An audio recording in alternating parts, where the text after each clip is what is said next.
ورجعنا لكم مرة تانية بعطل جديد عن مفرمة اللحمة.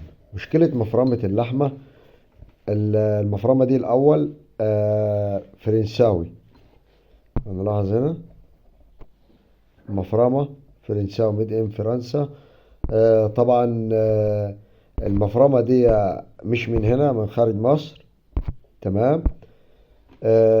عيب المفرمة او المشكلة اللي في المفرمة انها ما بتشتغلش، قاطعة معايا كهرباء. وقلنا احيانا في بعض الاوقات اللي بيبقى قاطع معايا كهرباء ده بيبقى عطله بسيط جدا. تعال نجرب مع بعضنا على لمبة السيريا ونشوف المشكلة عندي فين، هل هي شغالة ولا ما شغالاش.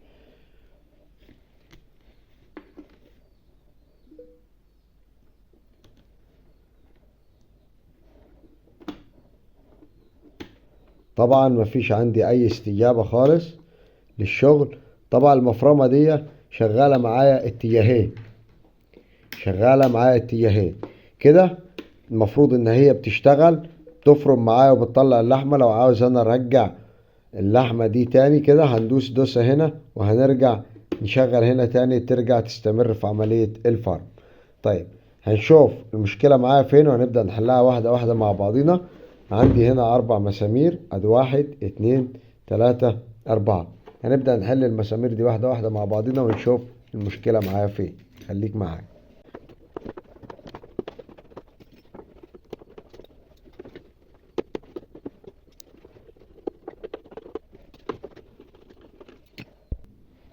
بعد ما فكيت المسامير هنبدأ واحدة واحدة مع بعضنا هنفك ونشوف العطل فين.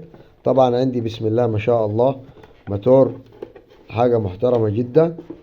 ده الموتور بتاع الكبة معايا. هنبدأ زي ما اتعودنا ان احنا نفحص. يعني عندي هنا في عدد لفات اهو في السلك، فممكن اللفات دي تكون عاصرة السلك من جوه، السلك من بره مفيش اي تكشير ولا حاجة، ولكن السلك بيبقى معايا فيه مشكلة.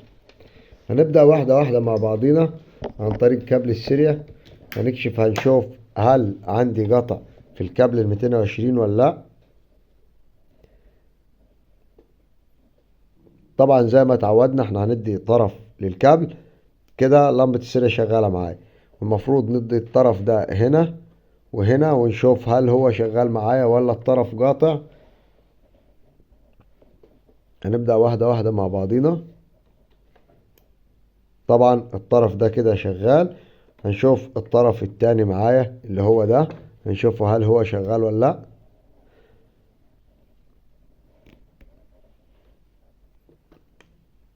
الطرف التاني شغال، يبقى معايا الكابل سليم.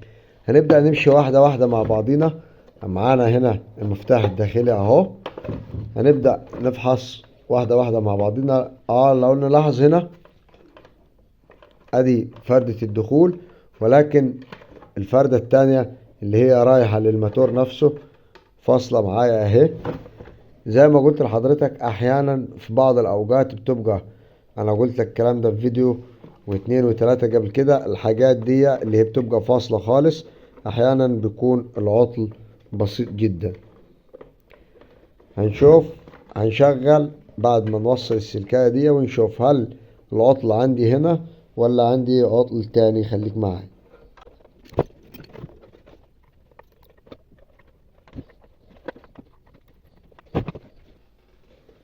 طبعا كده احنا نبقى وصلنا. هنشغل على لمبة السيريا هنشوف هل لسه عندي مشكلة تاني ولا لا. طبعا احنا عاملينها على وضع التشغيل اهو. هنشوف هل عندي مشكلة ولا كده كانت المشكلة عندي في السلك اللي فاصل معايا. هنشوف الدنيا فيها ايه. لو نلاحظ لمبة السيريا ادت وميض. هنشغل على ال 220 ونشوف هل الدنيا شغالة معاه ولا لا. نسمي بسم الله.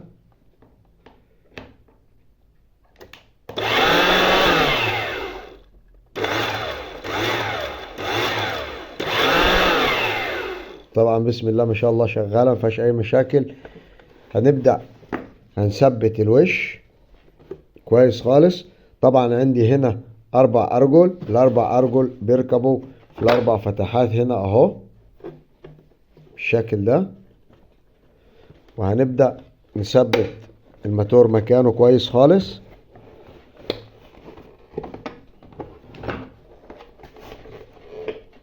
طبعا هنحل الوش، هنضغط ضغطة هنا اهو،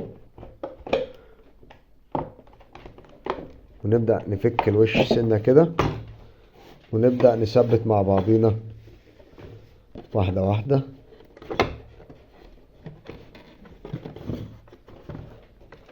طبعا اهم حاجة مرور السلك، عشان السلك بتاعي ما يجيش تحت الغطا ويعمل معايا مشاكل.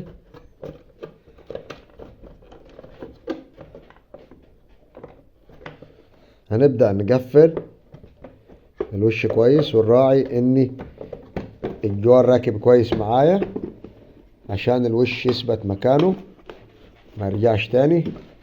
ونربط المسامير.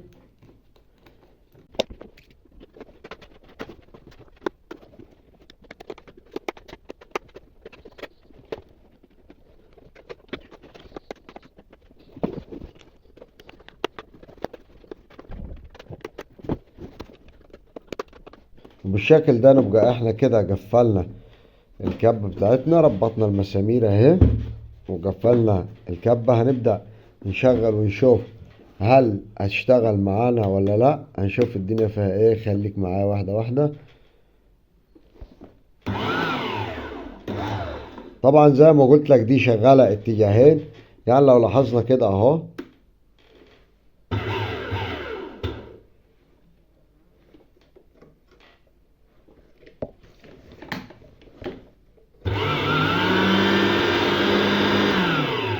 ده طبعا اتجاه اهو، ده اتجاه الفرم. لو هنشغل عكس، عايز نرجع اللحمة ورا على اساس انها تجيب معايا اهو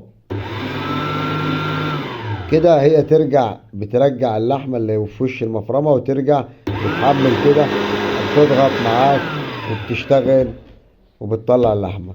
وكده احنا نبقى عرفنا ازاي هنفك الكبة الفرنسي، وازاي نعرف نوصل للعطل اللي فيها. هنمشي حبة حبة، بناخدها من اول ال 220 الى حين ان انا نوصل للعطل اللي عندي.